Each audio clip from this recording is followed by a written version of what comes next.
Thanks for joining the Balerion podcast today, CW. Yeah, happy to be here. Thank you for having me. So, love to learn more about your background. Our whole team was so excited to have you on our podcast, and I know our audience was really excited to learn about your background and how you got into this area. Yeah, for sure. Thanks for having me. I don't know if I'm that special to be on such an awesome podcast with a great audience, but we'll do my best.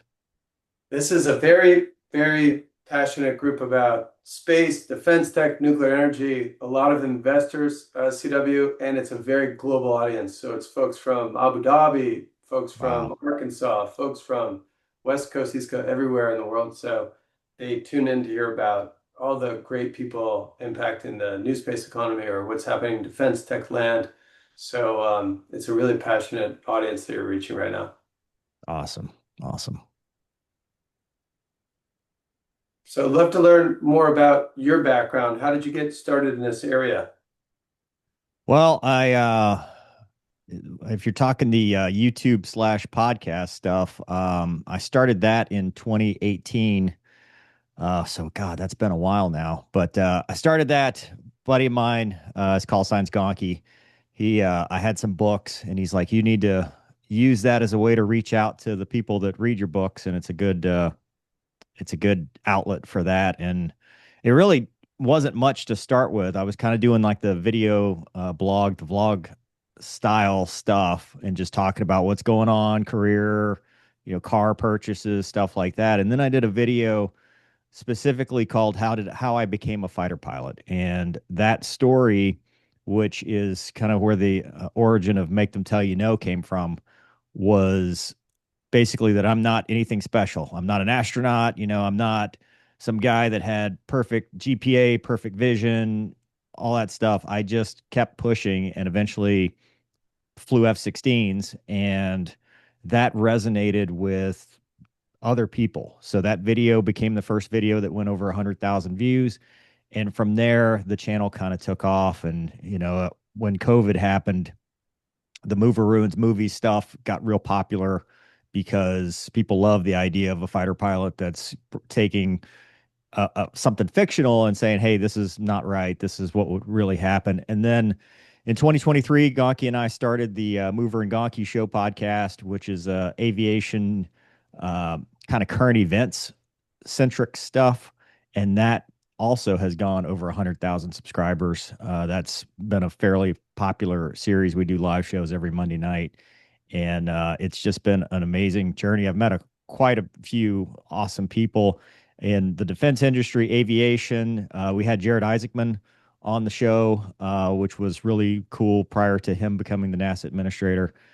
We've Yeah. had all kinds of awesome guests, and it's led to opportunities for me. I got into helicopters because of it, and so as a fighter pilot, transitioning to rotary wing and other areas of aviation that I didn't think were possible.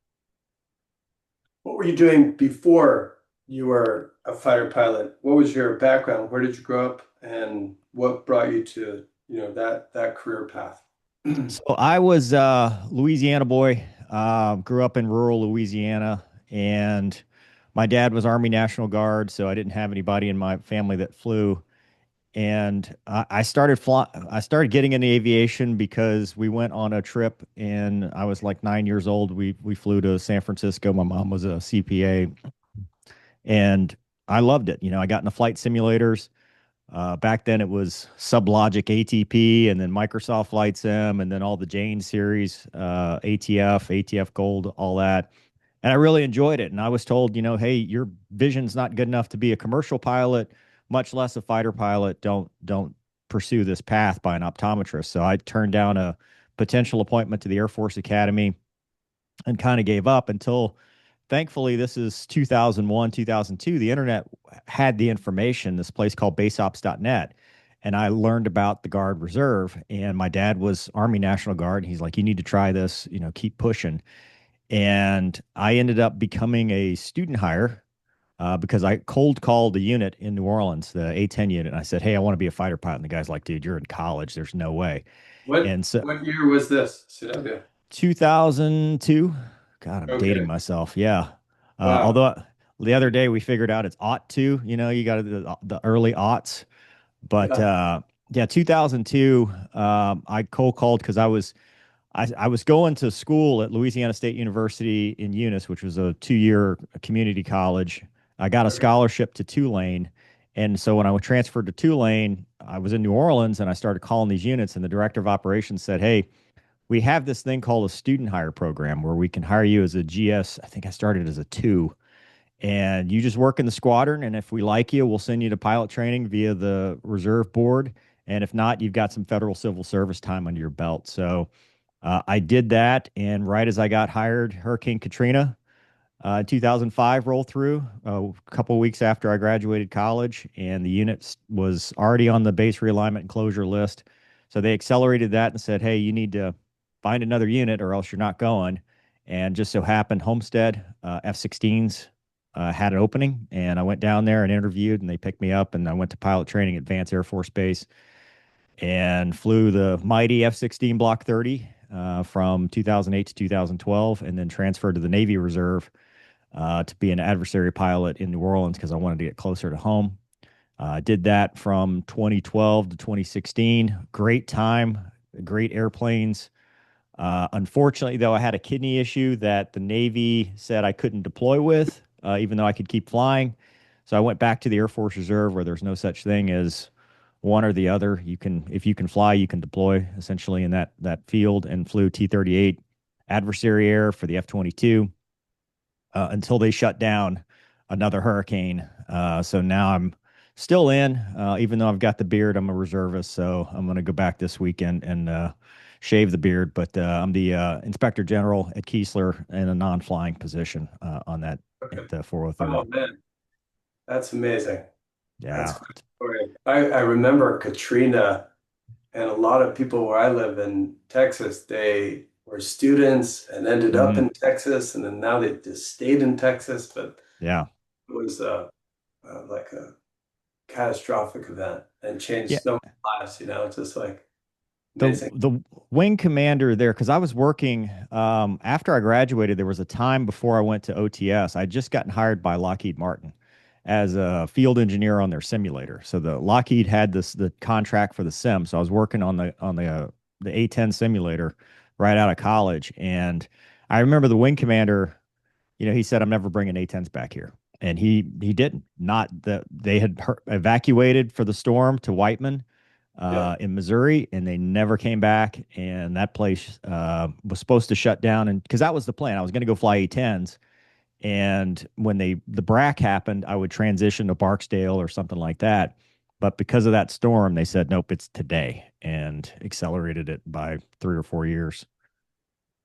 We have potentially an event we're doing in like a very hard place to get to, like Boca Chica, and it's a Mm. launch of Starship. And so we have like a whole group of people, and they all want to get to the Starship launch. And then we have this amazing group of people.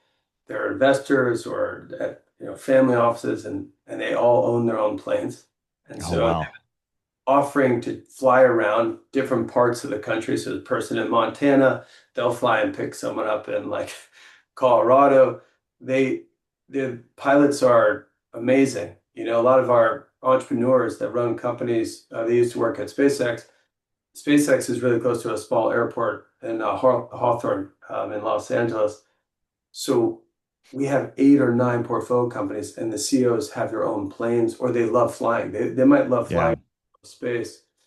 So you mentioned flying to San Francisco with your mom. Was there a moment when you just fell in love with flying and knew you were going to be a pilot, regardless of what any like eye doctor told you? I don't know. I mean, so my mom she had the books for the private pilot. Like she had kind of gone through a couple hours of flight training when she was in college, and I had found the books. And after she died, I was 12 years old, and I kind of buried myself in the flight sims and stuff like that. And I went to this thing. They used to call it the Texas Air Aces out in Conroe, Texas, where you go fly in a T-34 and you dogfight another aircraft, another person that had paid for it or whatever. And my dad got that for me. And I got to tell you, doing that for the first time, I was like, man, I could do this. This would be a lot. Now I got sick and the motion sickness was pretty bad, but I really at that point thought I wanted to do it. And it wasn't until the guidance counselor and the optometrist were like, look, dude, you're going to end up doing something other than flying if you join the Air Force. And I was like, oh, Right. wow.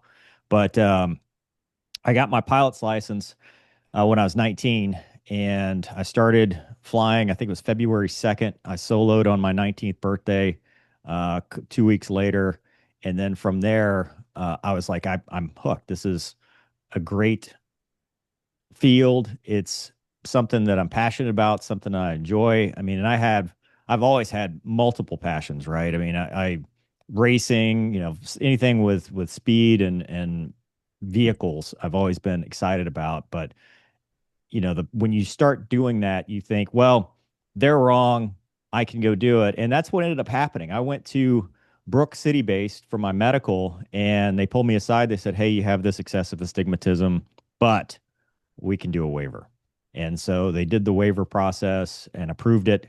And never had to wear glasses or anything like that. They just, as long as I passed the vision test, which, that was 20 years ago, but it Yeah. was definitely just, and that's what I tell people on the channel. I get a lot of, hey, how do you do this? And we tell them, make them tell you no, because it's not what ends up happening is that people self-eliminate. People will go, well, I've heard you have to have 20/20 vision, so I'm not going to try. And then they miss out on the opportunity of getting that waiver or getting that exception to policy or pushing past it because they tell themselves no versus making someone else be that decision, because 9 times out of 10 you actually might continue. Now of course there's some stuff that just can't be wavered and you're never going to get past it, but you don't know until you try. And I think Right. that's what helped me was having people, the support network, especially working at the squadron, where they're like, "No, we'll put the waiver in. We'll get it worked out." It did. I have a 12-year-old, Mm. so the thought of you losing a parent at 12, like that just is Yeah. jarring. That's amazing that you came through that whole experience and have such like a positive outlook on things and kind of iterated and found a way and everything. Katrina or the eye exam, that's incredible. Um, could you talk about maybe your experience as a pilot and then now in this industry where you are in media, especially in this new age where authentic people, Mm. um, the viewers are relying on you, trusting you to inform them about stuff or inspire them. Can you just talk about like the synergies between those two or how you Yeah. can do what you love about both? Yeah. Yeah. I mean, it hasn't been without its own, I guess, downsides, right? Because when you're one of the first to do something, there's a lot of um, there's a lot of resistance to that change. People resist the innovation. People resist the new ways of communicating and stuff like that. When I first was writing books, there were people that were supportive, and then there were people, especially in the fighter community, where it's more of a fraternity, that didn't like it. They didn't like the idea, even though it was fiction. Some people specifically thought that no matter what I said, that the characters were about them, which I'm like, look, it's fiction. None of this is real or even based on reality. Right. But as you start the social media side of that, there are some people that are going to be super supportive because they're forward thinking and they see the recruiting value to it. 2 years ago, I was one of the initial cadre for the Air Force Recruiting Service social media ambassador program. We just started this, but in the past, I've had people that didn't understand it and then tried to either hinder or outright just take me down. I mean, that I don't know of any better way to say it, but they will 100% in the most cruel way possible try to bring you down because they don't like what you're doing. Um, I think a lot. Jealousy that they haven't figured out, or is it that they are trying to protect their castle? Probably a little bit of both. If you're talking, I like to be a little bit more optimistic and think that it's a lack of understanding. And I think Okay. that anytime, the innovation side, which you guys deal with, especially with some of your companies and those that have moved on from various things. When you're at the forefront of something new, it is very hard for people that are stuck in the old ways to understand it, and they are trying to protect what they believe is the safety net.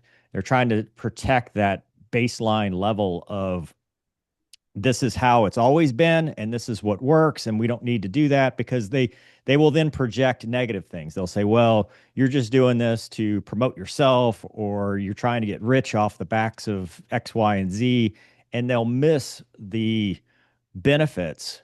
And then, 10 years later, it'll be the norm. And I think that's what we've seen in this space where 10 years ago it was unheard of and people were very, they didn't want that.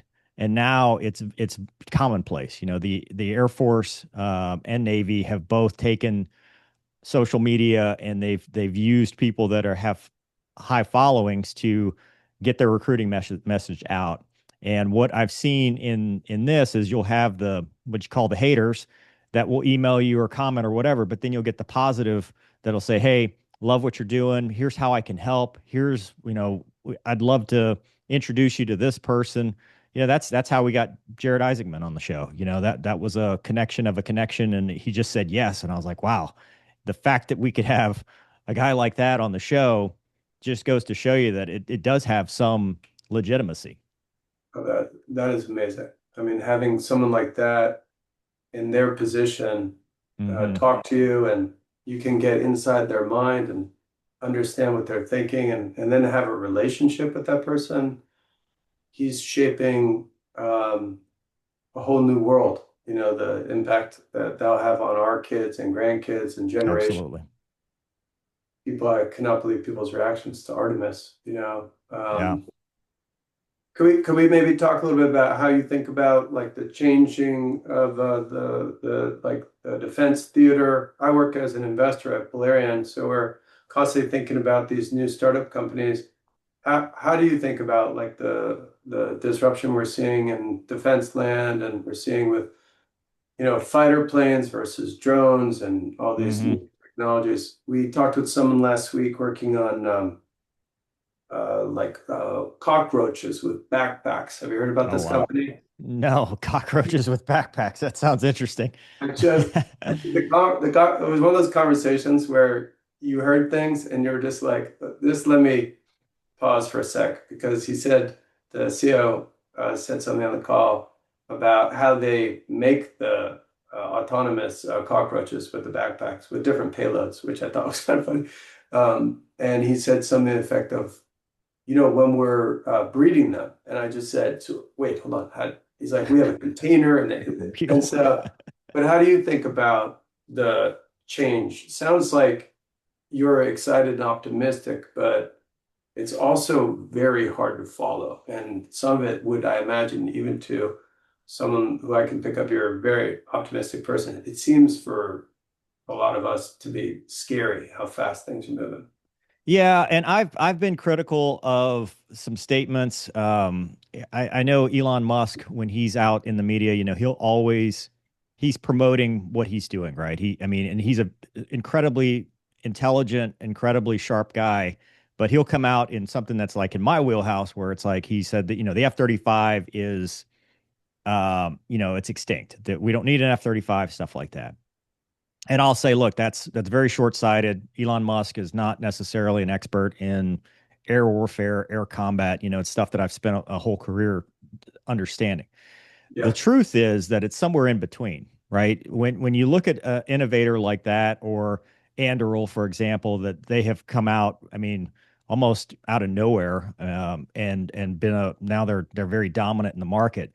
You see that the innovation is incredibly smart but agile. So they will bring something to market much faster than everybody else because they're able to pivot and put the money where it needs to be, and they don't have a lot of what it looks like from an outsider's perspective. They're not bulky and slow. So that part is amazing, but in the same token, the fundamentals of the defense industry, or at least warfare, largely remain the same. You have to, in order to control something, you have to control the land, sea, and air. So you have to either be able to put, something on the ground, whether that's an 18-year-old with a rifle or something that can hold the territory. And then when you talk about concepts like defensive counter air, offensive counter air, you have to have that landscape where you're integrating with all your forces. You have to be able to protect that. And people think that because it's a manned fighter, there's no technology in there. And these aircraft are incredibly advanced. They're continuing to get more emerging tech, and it's becoming like a hybrid thing where, yes, drones may be the future, but they're not the only future, because you can integrate. And when we're developing like the F-47 and stuff like that, we're still putting people in those cockpits. So I think Right. that there's somewhere in between. But what I've seen, in covering this stuff, is the Ukraine war has taught us a lot of lessons, especially about drone warfare. And we have come out. It's funny because every week we're like, hey, drones are a threat and we need to figure this out. And then, not too long ago, we had the drone strike in PSAB where it took out an AWACS, an E3, and then it took out some tankers. And we're like, hey, what's the deal? And then you look at a company like Anduril and others that are like, hey, we got a solution for this. We are working not only on the drone side, but we're working on the counter drone side too.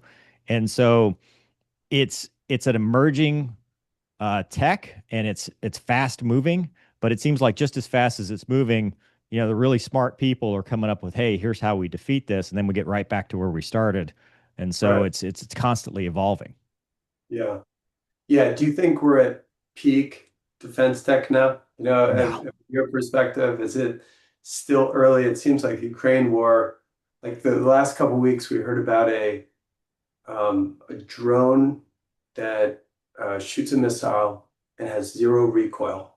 We Yeah. heard, we read about a company that was doing an autonomous jellyfish, so more in the maritime. So it Wow. seems like there's like an acceleration of Yeah. this. I also wonder, like, like, where do you think this, like, where are we going? Are we going, do you think the future is more of a, it's land, air, and sea and space, or Yeah. do you think more activity? Like, I don't know how to say. Are you more fascinated or interested, engaged in what's happening in a certain theater? Or are you like, well, I just am blown away by what's happening in the water or what's happening in space? Do you gravitate towards one area and just say, this is where I'm seeing an explosion of new concepts, ideas, and every day I'm blown away by what I'm seeing? Well, I mean, I obviously I'm biased towards the fighter world, right? The Yeah. aviation side of things. But when I see, if you look back at the Venezuelan event, the Maduro raid, you see the new tech and the how eye-watering it can be. Yeah. Um, and what it did, if you listen to General Kane's Raising Kane, the chairman of Joint Chiefs of Staff, if you listen to his brief on that, or when you listen to his Midnight Hammer, or when you listen to anytime, if you actually pay attention to when he's talking, it's not just one thing.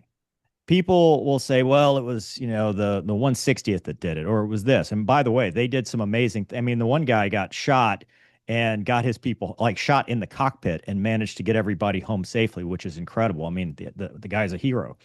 But if you look at the the brief, it's the integration. And I think that the better we get at the integration, which is why we do red flags, which is why we do these exercises, when we integrate the air, space, cyber, those, especially space and cyber, because when you can accurately, and of course, I'm not going to go anything that's going to get either of us put in jail, but when you're able to put all those pieces together and as a concert and make them all work at the same time, and nobody's stepping on each other, nobody's getting anybody's way, it's just additive. That's where I think that we really show how capable we are. And the real emerging tech is going to be the space and the cyber, because everything is connected now. Everything, denial of certain things, being able to I mean, even if you look at what President Trump was talking about with the rescue of the F-15E Wizzo. He's like, hey, we were sending text messages to the Iranians saying, he's over here, we caught him, making them think that their own people. I mean, that kind of stuff is just you're just sitting here going, this is incredible. I mean, the amount of tech. On top of that, though, we're not the only ones doing it. The fact that they're able to shoot down an F-15E shows that even an adversary like that still is getting capability and technology when you're talking infrared, electro-optical stuff that, it gets scarier when you're talking about how you defeat other new techs. So I think it's always going to be a constant battle, but I think where we win is where we're thinking two or three steps ahead when you're talking space and cyberspace. I just think I share your excitement. It's so fascinating. When they were talking about the ghost murmur, Hmm. and Yeah. find this in Iran, I was talking to Claudette, my AI person, not Claude. I named her Claudette. So I must have spent 6 hours one night just talking to her, being like, what is this? Who does Right. this? Can you tell me more about this? And it was just like, the more I learned, the more I was just like, this is just amazing how things are changing so fast. There's the Lenin quote. You ever read that quote by Lenin where he says, like, there's decades where nothing happens and there's weeks when decades happen? Yeah. He's Yeah. reading Marx, like hiding and afraid of the Bolshevik Revolution, even though he's causing it. But that's a quote he came up to describe the Bolshevik Revolution. And that, I think, is what's happening in defense land and space land and nuclear energy and AI. And they're all happening simultaneously. Do you think about dual use? Is there like dual use in your mind versus everyone now is just talking about dual use all the time? It's like every company wants to be dual use. Are there certain things where you're like, no, this is definitely good for the military, also good for commercial, and like you can see those things blend, or is there a certain type of technology that has to be dual use? I mean, I guess certain techs obviously filter in for both sides, especially in the aviation world. You'll see something on the military side. Obviously, even something GPS, for example, that's been something that has kind of filtered its way to now every Cessna's got some level of GPS system. But obviously, there's stuff that you don't ever want to see on the dual use side. But I think like a good example when we talk GPS, the anti-jamming, right? The fact because GPS denial is a big thing overall, and that kind of stuff would definitely be something you'd want in an airliner because I flew airliners for 10 years, and there's some areas of the world where your GPS is, I mean, it's going to have problems, and being able to still function without that, especially now as we're starting to rely more heavily on GPS, and we're getting rid of some of the older systems like the that we've been using for decades because now it's easier, it's more compact. Even like Starlink's a good example of dual use because you can go get the Starlink Mini and put it on your RV and drive around the country, but also they were using it in the Ukraine conflict until they kind of throttled that back in certain areas. They've been using it in military applications, and I see smaller constellations of these Starlink satellites being, you can use them for military efforts as well. So I think you will see a lot of dual use, especially in that space, that cyberspace realm, uh, stuff that trickles down from the aviation side. Personal locator beacons, for example, have gone in the civilian world. People can buy them now, and if your plane, your Cessna goes down in a wooded area or someplace that's off-site, you can now use the GPS stuff to get you talking to the right search and rescue assets to get you safe. So yeah, absolutely. I see it as something that's good. And even in space, the space program historically has been where we get a lot of great tech. And I think continuing that is awesome for us to be able to get stuff in our everyday lives that we might not otherwise have. I have my Starlink in my office now under the desk. So I'm not Oh, wow. wearing any socks today, so I can feel the heat. Or like the backpack version. So it's like it's great at Burning Man. It's great if you go camping with the kids in Utah. It's great on road trips if you're like in West Texas and you don't have Hmm. internet too far from Amarillo. So Starlink to me is just extraordinary and a good like foot warmer. It's very Yeah. good. Well, I'm surprised you're getting, I mean, the fact that you're getting signal uh, under your desk as a foot warmer, Right that's now, pretty impressive. it's a heat warmer right now. It's not doing. Yeah. That, I'm still using the AT&T. You mentioned before about like Elon's take on existing technologies. Do you think there are areas where, the disruption is so severe that the incumbents are actually, in trouble, or do you think the incumbents are starting to figure out like this new startup world that you're interacting with, or this new type of technology, and have you seen the existing companies start to embrace the new technology? I mean, I think they are always have in some ways. I mean, the Lockheed with their Skunk Works and other defense contractors have always had that in general. I think where we run into problems, and I think the current Secretary Hegseth is trying to address that in some ways, is that we get into a requirements nightmare where we say, hey, we need a new widget. We need this new fighter. And here are the requirements. And then we have the bids, and that process takes a really long time. And then we change that and we go, well, hey, we want to add this. F-35 is a great example of that because, Joint Strike Fighter, we needed this for the Marines, we needed this for the Air Force, we needed this for the Navy, and then it all kind of comes together. And we lost the agility to be able to bring this to the warfighter in a reasonable amount of time. And I think where the new startups or the smaller companies do well is because you'll have an emerging requirement and they'll go, we can get that to you right now. And they don't have to go through all the other their own red tape because they become, some of these companies have become so big and so cumbersome that they're able to bring it immediately. A great example, at least I don't know what company did this, but the A10. The A10, this was just in the news last week.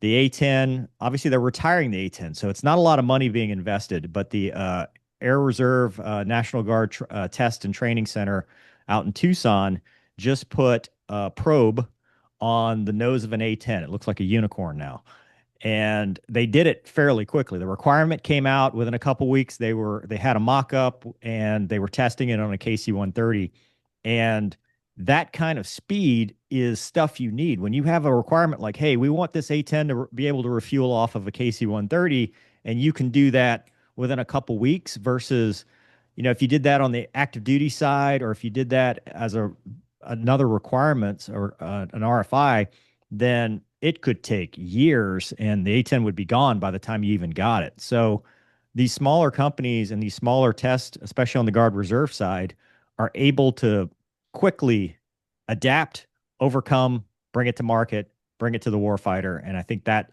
helps. Now, what ends up happening, I think, just as an observer, is some of these larger companies buy up the smaller companies once this happens.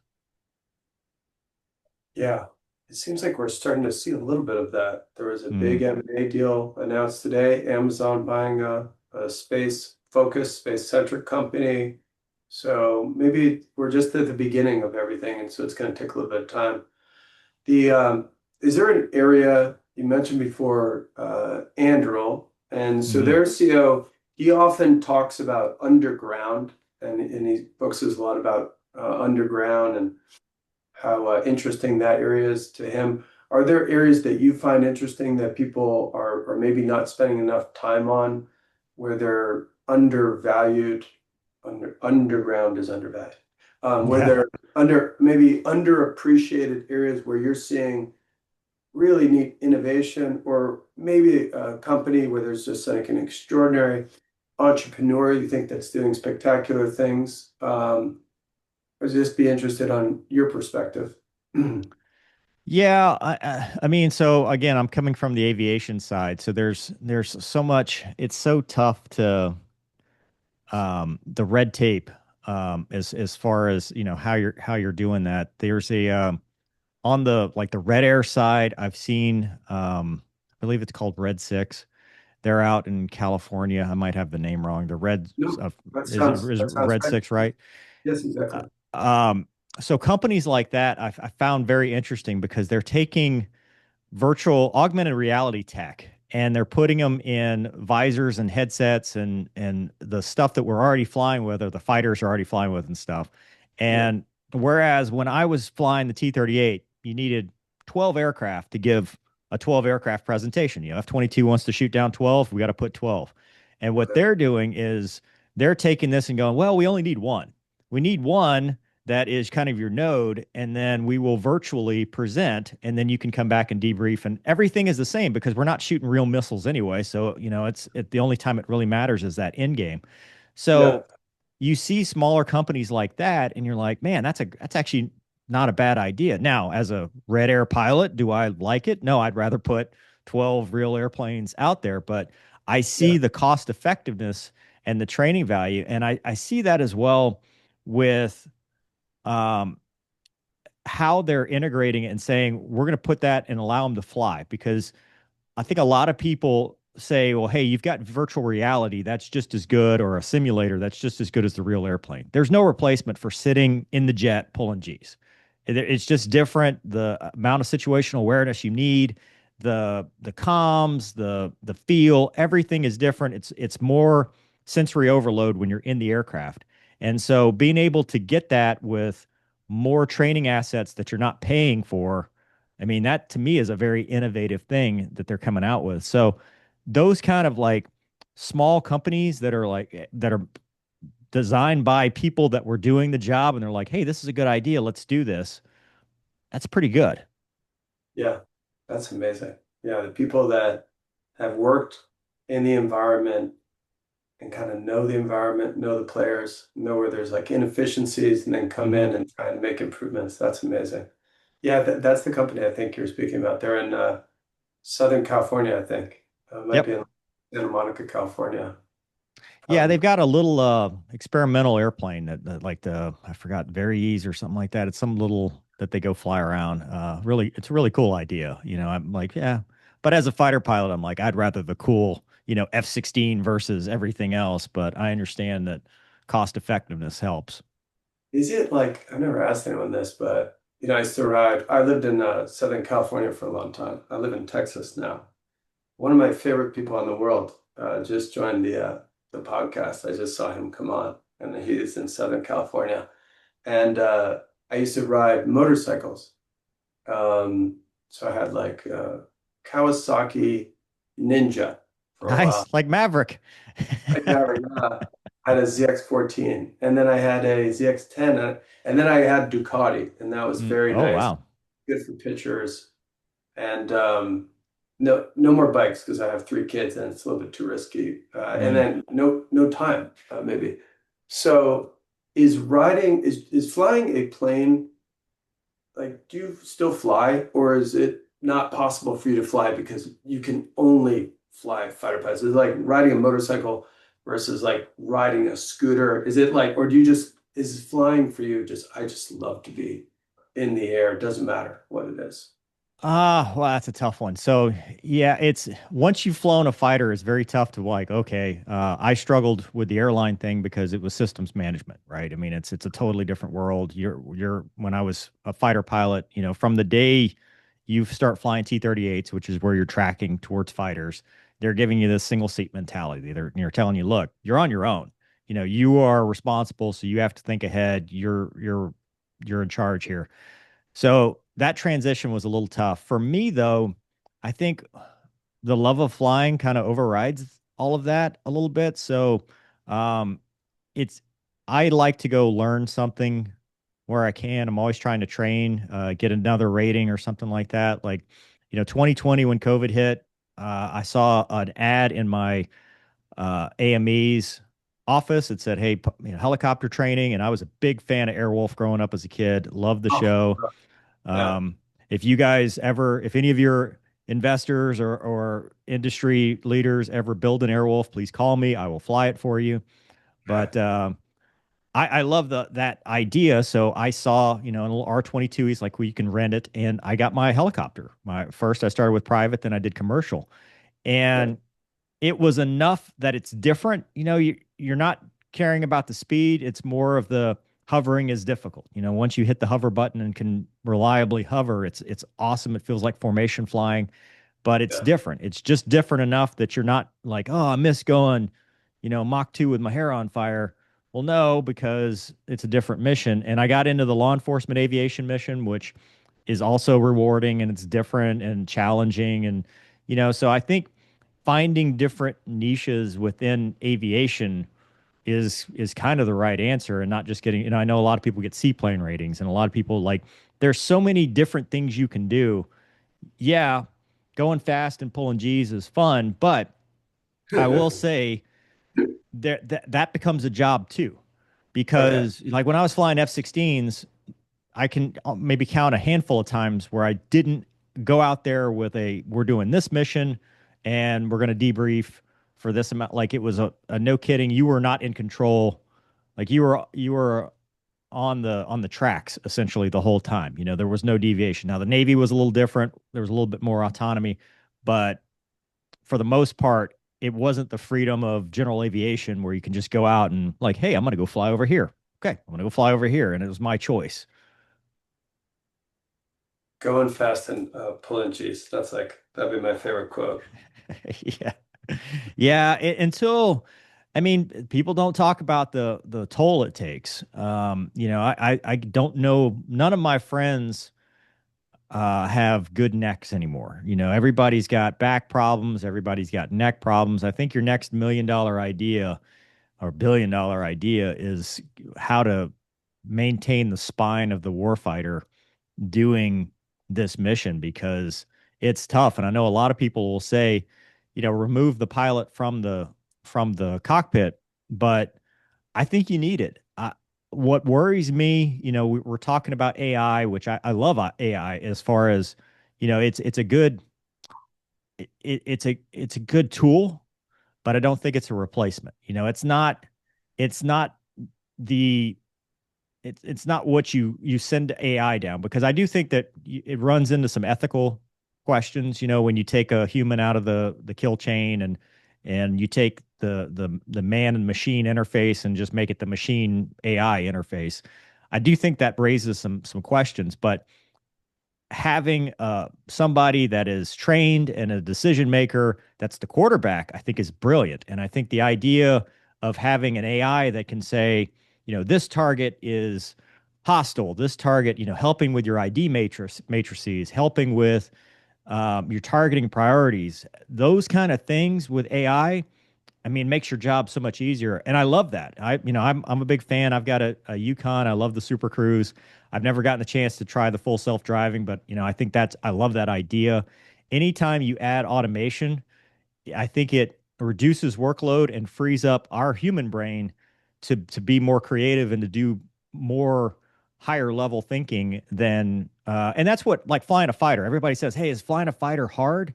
Well, no, because those jets are designed to be easy because the hard part is not the flying, it's the weapons employment. It's the I've got to target this, I've got to shoot this, am I in range of this? And anything that you can do to help make that process better, I think is a win.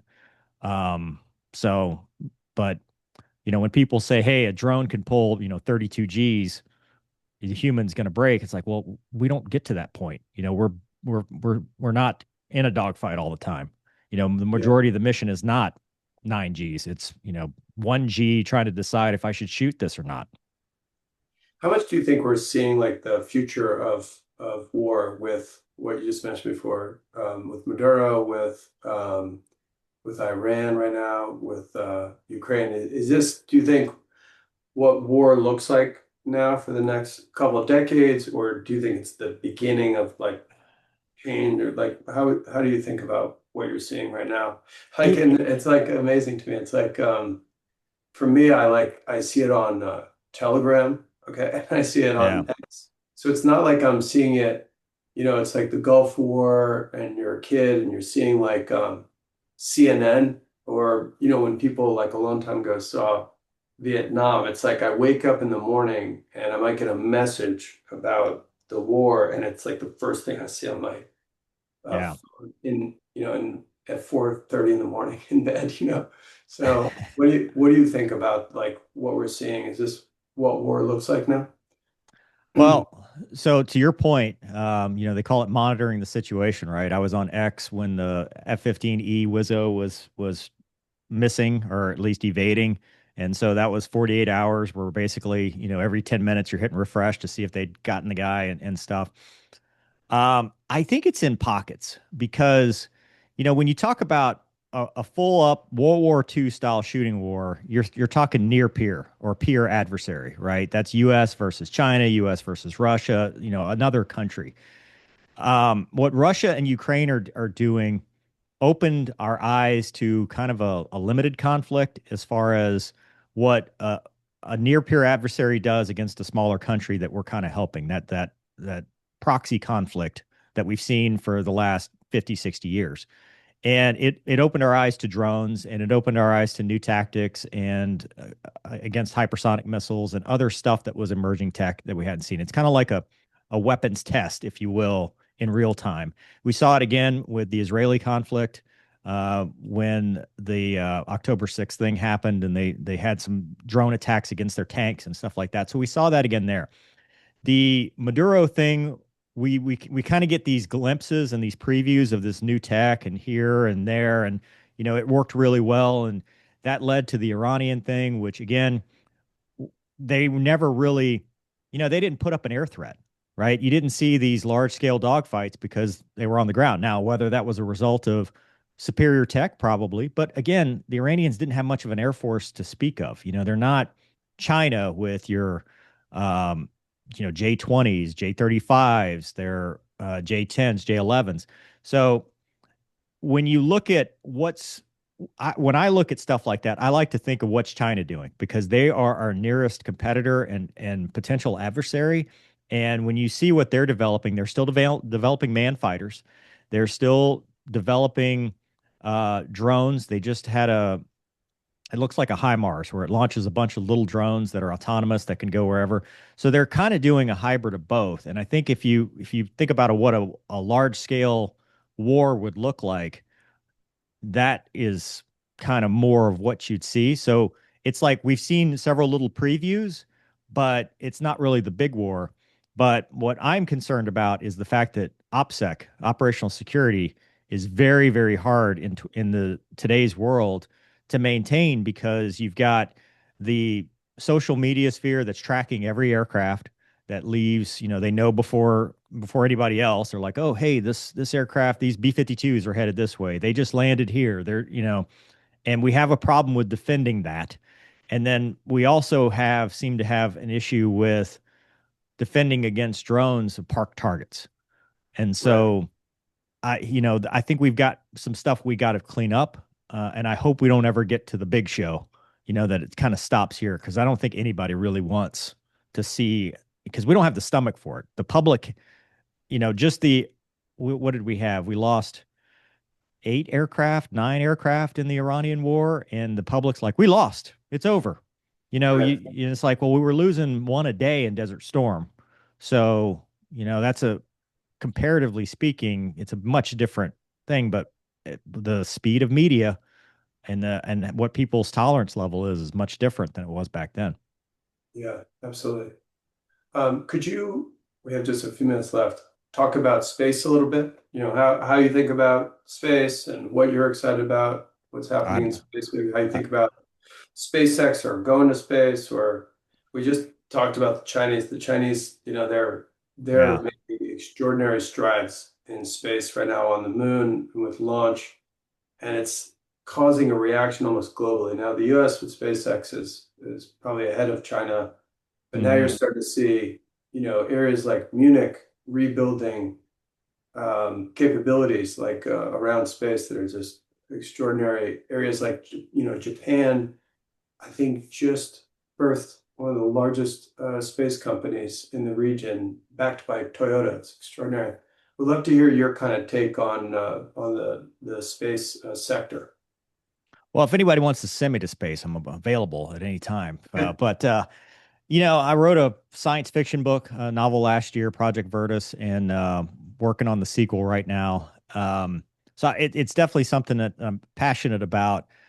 I have always been a fan of what Elon Musk has been able to do with SpaceX, and I think SpaceX has kind of brought us out of kind of a dark period is in how we were approaching space. And I agree with the trajectory. I'm just sad that it's taken this long. We were at the moon and we just celebrated Artemis 2 going to the moon, and it's like, or going around the moon, and it's like I thought we'd be at Mars by now. Just as a kid. But in today's world, um, it boils down to money and innovation. And I think if we are fully funding NASA and doing that in partnership with, SpaceX, and, Jared Isaacman obviously has a good handle on what's going on within NASA. He's had to, right that ship.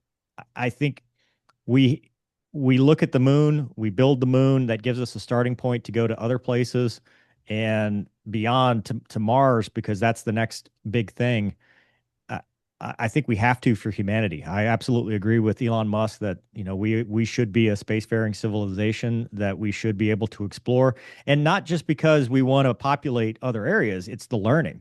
The more we know about our universe, the better. The more we know about ourselves, the more technology we can help diseases. There's so much scientific research that we have gotten just from the ability to go out and you know accomplish what we set out to do. Absolutely, absolutely, totally agree. That conversation you had with Jared Isaacman, that's just amazing. Could you share with our listeners, our viewers, folks that are on the podcast now, and then people that do Spotify and our News from the Cosmos newsletter, could you just share where people can find you and maybe give them some recommendations on some videos that you think are highlights that they might want to find? Yeah, so I've got it's the at CW Lemoine, CWLEMOINE, or you can go to my website, www.cwlemoine.com. Also, the Mover and Gonky Show, MOVERGONKY. We had Mr. Isaacman on last year. Maybe it's been 2 years now. God, the years all run together. But we had him on, and he was talking about his trip to space, and this was before any talk of him being the NASA administrator. So it was him as just a guy that was into aviation and how he got started. It was a phenomenal interview. But though either of those two channels, we talk about current aviation events. It's funny. Gonky, Trevor Hartsock is his name. Actually knew the Artemis astronaut. That was one of the F-18 pilots, and he's like, "Hey, I want to go to space." And Gonky's like, "Man, you should probably set the bar a little bit lower." And now he's making a lap around the moon. So it just shows you that sometimes you can't listen to your buddies. But I wonder if he had an eye doctor trying to hold it back too. yeah, it's more common than you think. The people get these ideas that because it was true, and that's the thing is, one thing is true one time for a certain Yeah, period of time, and then they're like, well, this is how it is forever. And even then, now it's 32 for the Navy, 33 for the Air Force. There's the age requirements have gone up. There's always an opportunity. It's just you have to try, and you won't know unless you do. yeah, absolutely. Okay, Barbara put in the chat for the folks here, CW, and then we'll put in our messages when we send it out on Spotify so folks can find you. But Hmm. really want to thank you, number one, for your service to the country. Um, and then want to encourage everyone that's listening to this podcast to find your website and listen and follow you. It's really inspiring, great work you're doing. Thank So you. thank you for coming on the podcast today. Really enjoyed the conversation. And I Same. think our listeners will get a lot from being connected to you. So appreciate you making the time. Thank you, and thanks for having me. It's been an honor. Have a great day. Bye You bye. too.